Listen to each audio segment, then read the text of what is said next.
আমি একজন truck driver, আমার পরিবার এবং সন্তান আছে, কিন্তু আমার স্ত্রী আমার কথা শোনে না, আমার করণীয় কি? ভাইরা আমার, মা বোনরা স্বামীদের কথা না শোনা, স্ত্রীরা স্বামীদের কথা না শোনা, এটা একটা ব্যাধিতে পরিণত হয়েছে। পশ্চিমাদের মুখরোচক স্লোগানে আমাদের অনেক মুসলিম নারীরা বিভ্রান্ত হয়ে গেছেন।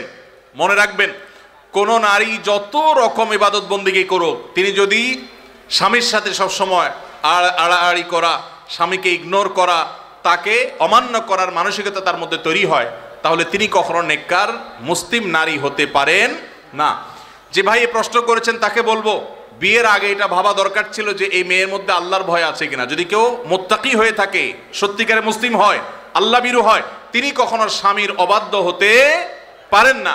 কোনো বিষয় নিয়ে মনোমালিন্য হতে পারে, মতভিন্ন হতে পারে, কিন্তু তাই বলে অবাধ্য হওয়া যেটা বলে সেটা হতে পারে না। এখন এই বোনকে আপনি মোটিভেশন দেন, তাকে ভালো মুসলমান বানাবার চেষ্টা করেন। আপনার কথা শোনানোর চাইতে তাকে আল্লাহর আনুগত্য করেন, আল্লাহর আনুগত্যে আনেন। আল্লাহর আনুগত্যে আসলে সে স্বামীর কথা এমনি শুনবে ইনশাআল্লাহ।